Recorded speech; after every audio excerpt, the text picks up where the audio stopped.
Ce qui s'est vu aujourd'hui dans la plaine de la Ruzizi n'a jamais été vécu ni à Masisi, ni à Rutshuru, ni à Walungu. Ce qui se passe dans la plaine, c'est une violence qui dépasse le massacre. C'est une violence qui dépasse la boucherie humaine. Je ne sais pas si on peut parler d'Holocauste maintenant ou des génocides. Parce que ça dépasse l'entendement humain aujourd'hui. Voir des bombardements venus de partout.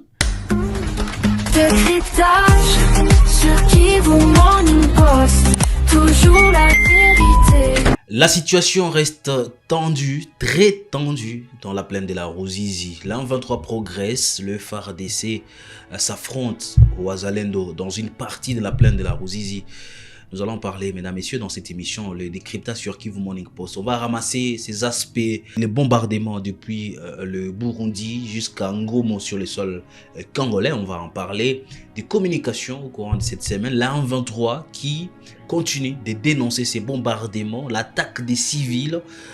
Est-ce qu'elle va continuer jusqu'à aller neutraliser la menace à la source? On va parler des évidences aujourd'hui dans cette émission. Messieurs, dames, bonjour.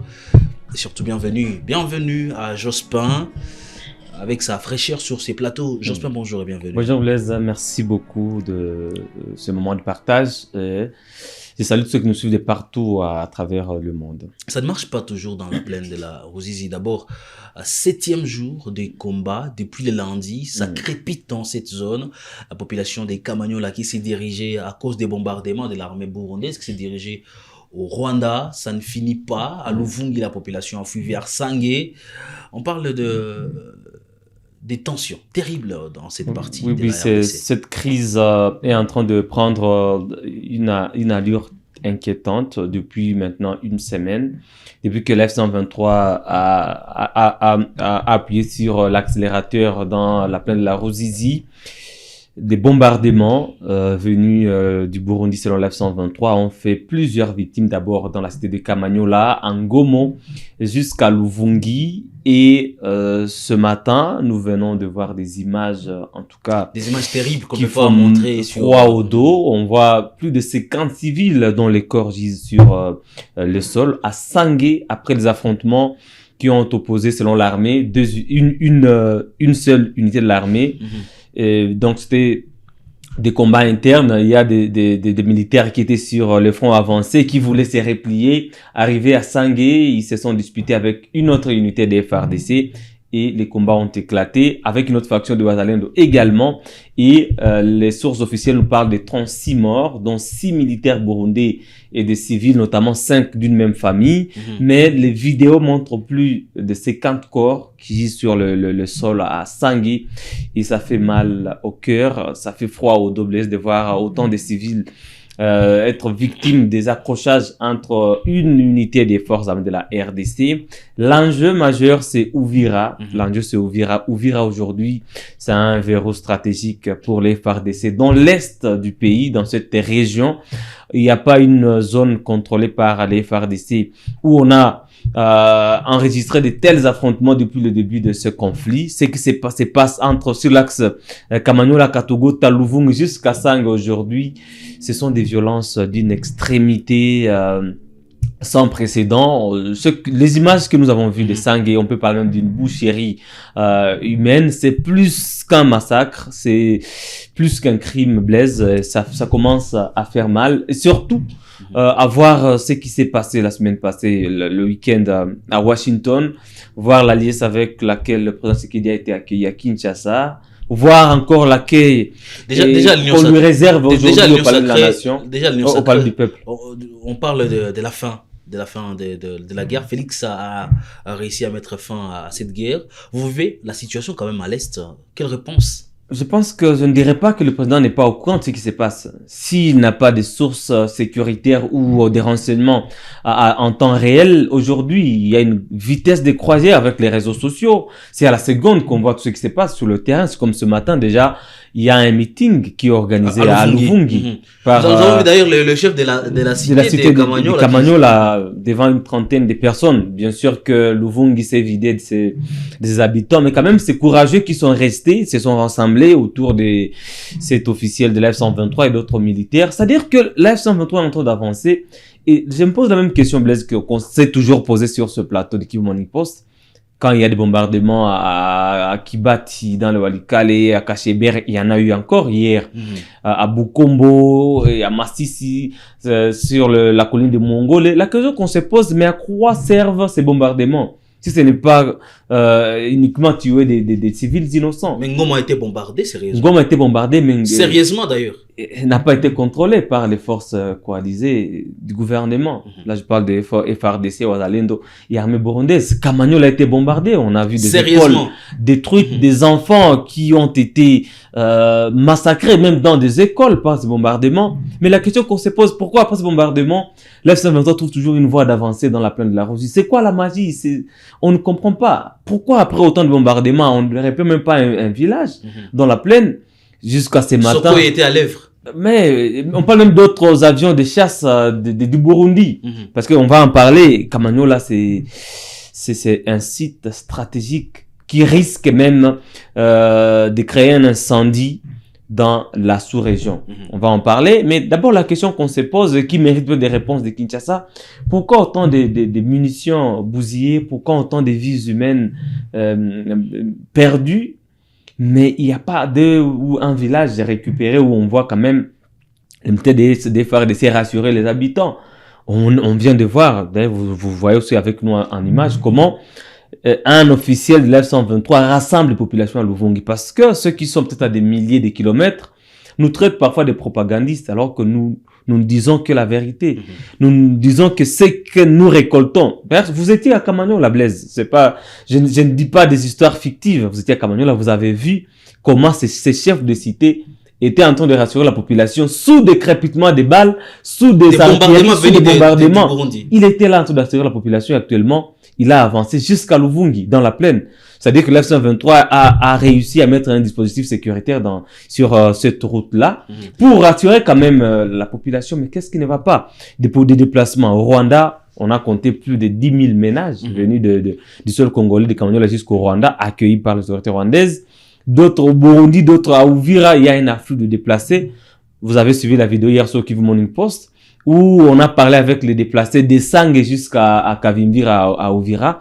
Mais d'autres vont continuer à parler de propagande. Mais c'est quoi la propagande? La vidéo montre qu'il y a de ceux qui Moi, je pense que la propagande, c'est de dire que Félix Tshisekedi a terminé la guerre, de l'accueillir à Kinshasa avec des liesses, avec pompe, lui aussi qui sort sa tête en train de saluer la population quinoise. Et aujourd'hui encore, autour du palais du peuple, où il est attendu pour son adresse à la nation, ou devant le congrès, on va encore voir comment les Quinois vont prendre d'assaut le palais du peuple. C'est ça la propagande. Il faut dire la vérité au peuple congolais. Bien sûr, c'est une avancée diplomatique, mais sur le terrain, il y a encore des milliers de Congolais qui souffrent, qui se déplacent. Il y a des centaines de civils qui sont tués. C'est ça, terminer la guerre. Est-ce qu'on peut convaincre un Congolais de Goma aujourd'hui, de Bukavu, de Sangue, d'Uvira que la guerre est terminée? Mais c'est une illusion. Et ce qui nous inquiète, c'est de voir que le Qatar, qui assure la médiation dans le conflit, ou dans les pourparlers entre Kinshasa et l'F-123, c'était garde silence, alors que ça fait une semaine de tense combat, où chaque jour qui passe, il y a un ou deux communiqués de l'F-123 qui retracent les faits, même si... Il y a aussi des communications oui, la partie en face aussi fait des communications, que ce soit localement. L'armée dans le sud Kivu, le commandement opérationnel Sokola du Sud, il y a des communiqués. Sur l'axe Nzibira-Chabunda, il y a des communiqués. L'armée venait d'annoncer qu'elle a récupéré des positions de l'F-123 sur l'axe Nzibira-Chabunda, au moins 5 villages. On en parle sur Kivu Morning Post. On ne se contente pas seulement des données officielles ou de l'armée, on contacte aussi la société civile, les habitants au niveau local, et on essaie un peu de recouper toutes les sources pour vous donner à vous qui nous insultez parfois la bonne et la vraie information. Parce que sur les réseaux sociaux, il se passe beaucoup de propagande, beaucoup d'intox, beaucoup d'infox, de fake news.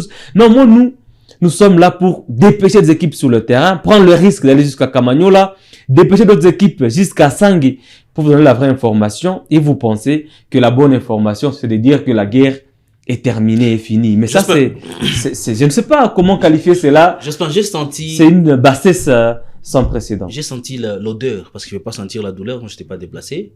J'étais journaliste dans la zone. J'ai senti l'odeur de la souffrance, de la douleur de la population des Kamanyola.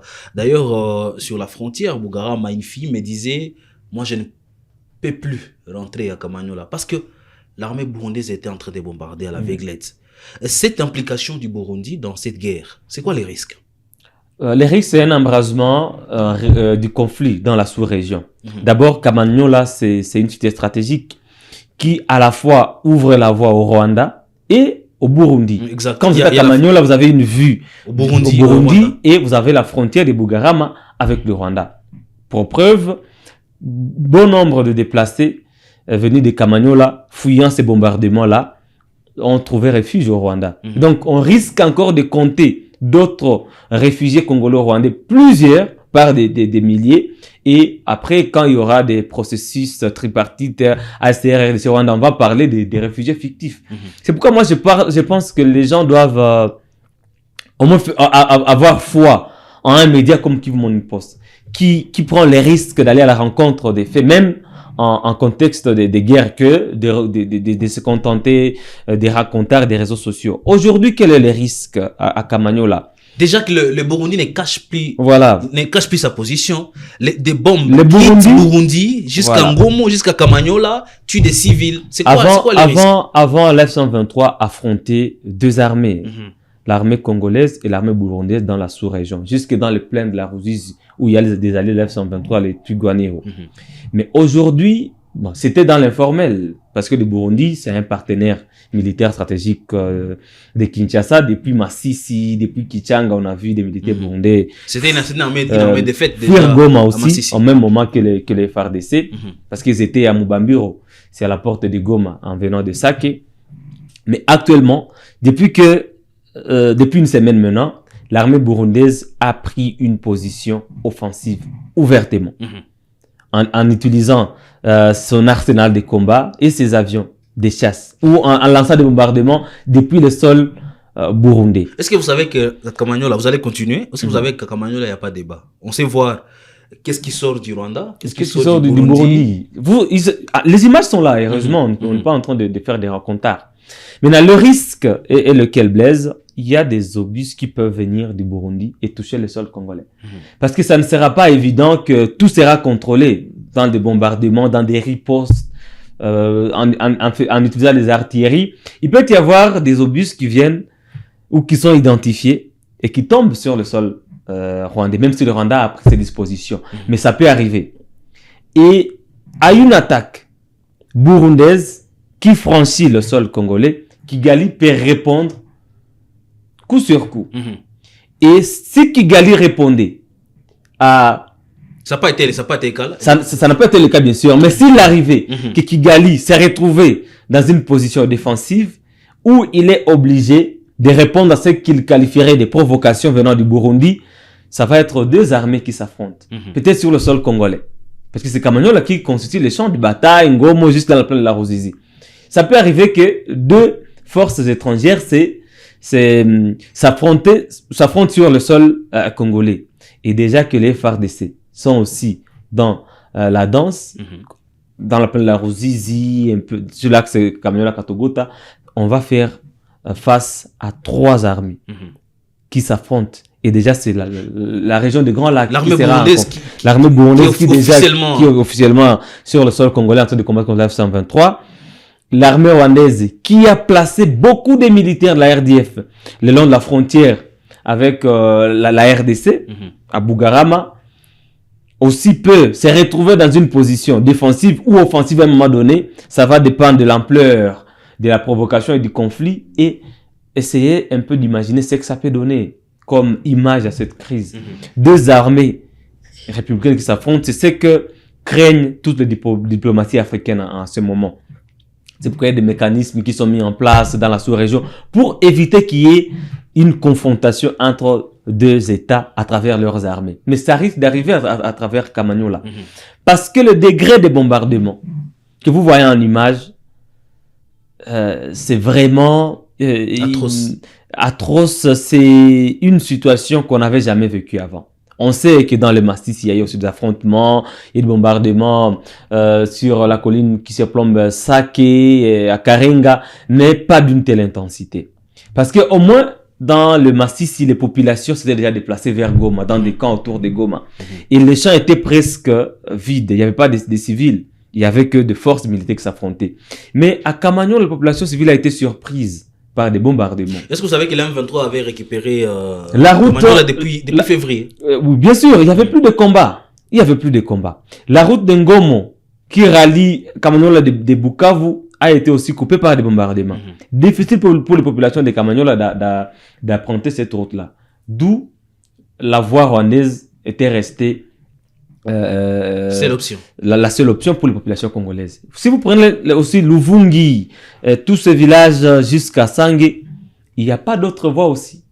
Si ils retournaient à Kamanyola, ils peuvent être victimes de bombardements ou d'embuscades, parce que on ne sait pas les Wazalènes de FARDC d'où est-ce qu'ils se sont repliés. Donc la seule voie aussi pour ces populations-là, c'est Uvira. Prendre le risque d'avancer, de foncer vers Uvira ou vers le Burundi pour d'autres populations. C'est-à-dire que la crise est en train de se généraliser et se régionaliser petit à petit. Et c'est pourquoi je suis en train de plaindre le silence qatari. C'est anormal que un État qui fait la médiation garde le silence après autant de violences, après autant de victimes. Si on faisait un décompte depuis la semaine passée, on est dans le plus de 200 civils qui ont été tués. Des civils d'abord. On n'a pas parlé des militaires parce qu'on ne sait pas faire le compte des militaires. Maintenant, là où il y a de telles violences, le Qatar c'était... Est-ce que vous savez... On ne sait pas qu'est-ce qui se passe. Il y a des civils qui ont été arrêtés, aujourd'hui portés disparus, on ne sait pas là où se retrouvent, arrêtés par l'armée burundaise selon une communication dans la zone. La situation va être décantée par quel mécanisme exactement? Bon, nous attendons le discours du président à la nation devant le Congrès. Vous avez déjà quelque chose? Cet après-midi, bah, moi, ce que j'attends peut-être de ce discours devant le Congrès, c'est de convoquer un dialogue national inclusif. Parce que s'il ne le fait pas maintenant, il y a risque que les parties prenantes puissent aussi décliner toute participation à ce dialogue. Parce qu'un dialogue après autant de morts, après que Uvira sera tombé peut-être, et vous savez qu'à Uvira, il y a un enjeu majeur dans la géopolitique de l'Est de la RDC. Parce que si Uvira tombé, la F-23 aura une facilité d'entrée au Maniema et dans le Tanganyika. Et ça va être pire. Dialoguer alors que le Nord et le Sud Kivu ne sont pas encore contrôlés dans leur totalité, entièreté, pourrait ouvrir une brèche à Kinshasa, d'avoir quand même quelques arguments sur la table de négociation. Mais imaginez aller dialoguer alors que Uvira est tombé. Il y a un risque sur le haut. Il y a un risque même que l'F-123 puisse encore durcir ses revendications en parlant de causes profondes. Donc, il est temps, il est plus qu'urgent que le président Félix Tshisekedi convoque un dialogue national inclusif, qu'il tend la main aux opposants, même ceux qui sont à l'exil, à l'opposition armée, à l'opposition non armée, pour essayer un peu de calmer les tensions. Parce qu'au moins, si on retrouvait sur la même table de négociation des hauts représentants politiques de la F-123, de Kinshasa, de l'opposition et partout, on peut quand même calmer les tensions sur les fonds pour encore au moins une semaine ou 2 semaines. Le temps qu'on parle ensemble. Ou si le Qatar aussi convoquait encore les responsables de l'F-123 et de Kinshasa pendant ces temps pour calmer la tension. Au moins, si la délégation de l'F-123 se retrouve en face de celle de Kinshasa à Doha, on peut encore observer un cessez-le-feu. Peut-être hypocrite, mais pendant ces petits moments, la population va encore respirer un tout petit peu. Il y a des vies humaines qui seront épargnées. Mais depuis que l'accord cadre a été signé à Doha, c'était le 15 novembre, jusqu'à présent, on ne sait pas faire une évaluation, on ne sait pas quelles sont les avancées, si c'est un statu quo, bon.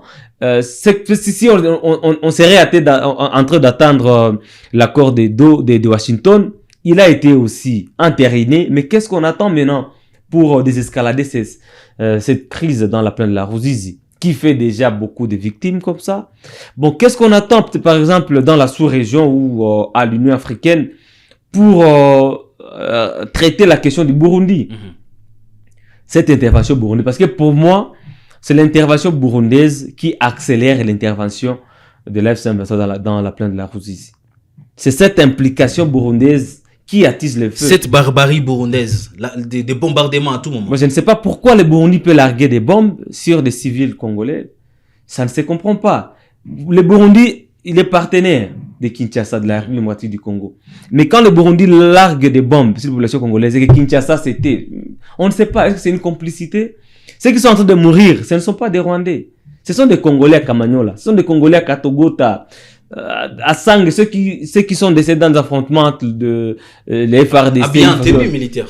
Ce sont des Congolais, mon frère. Moi, je me pose la question de savoir pourquoi Kinshasa peut rester aussi silencieux face à un tel carnage perpétré par son partenaire qui est l'armée burundaise. On peut comprendre que c'était l'F-123, on allait dire, voilà, ils sont tenus par les Rwandais, ce sont des fils, les pères c'est Kagame. Mais cette fois-ci, même les militaires burundais sont en train de mourir. D'autres ont été capturés sur la ligne de front. Au moins 118 militaires burundais ont été capturés par la F-123. Ils ont été filmés et présentés. On a vu au moins 6 militaires mourir dans l'affrontement à Sangui. Mais jusqu'à quand Kinshasa va continuer à rester silencieux face à tout cela? Et voir qu'à Kinshasa, on pense que la guerre est terminée. Moi, je vais répondre à mes frères, mes compatriotes qui sont à Kinshasa. Et pour finir, la guerre vient de prendre une tournure inquiétante, sans précédent. Et ce qui s'est vu aujourd'hui dans la plaine de la Ruzizi n'a jamais été vécu, ni à Masisi, ni à Rutshuru, ni à Walungu. Ce qui se passe dans la plaine, c'est une violence qui dépasse le massacre. C'est une violence qui dépasse la boucherie humaine. Je ne sais pas si on peut parler d'Holocauste maintenant ou de génocide. Parce que ça dépasse l'entendement humain aujourd'hui. Voir des bombardements venus de partout. Des artilleries, des combats au sol, dans les airs, jusqu'à assister à des affrontements entre deux partenaires, Wazalendo et FARDC, ou entre une même unité des FARDC. C'est-à-dire que la situation a dépassé même ceux qui pensent commander sur le front cette guerre. Et la solution doit être politique.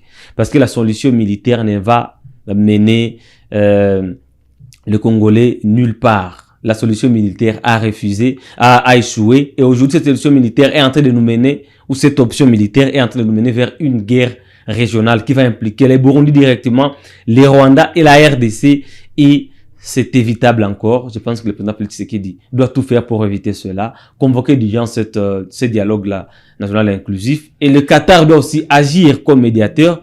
Le silence du Qatar est complice en ces moments. C'est inacceptable qu'un médiateur se taise, garde ce silence face à une telle atrocité dans la plaine de la Ruzizi. Messieurs, dames, vous l'avez compris, nous serons là pour faire les points tous les jours de la situation. S'il y a évolution, nous allons garder nos caméras vers la plaine de la Ruzizi où il y a encore des affrontements ce matin. Il y a un meeting tenu par les autorités de la F-123 à Luvungi. Nous allons suivre ces dossiers avec vous. Messieurs, dames, avec beaucoup de patriotisme, on laisse des commentaires sur cette vidéo et on se retrouve prochainement pour d'autres nouvelles. Portez-vous bien.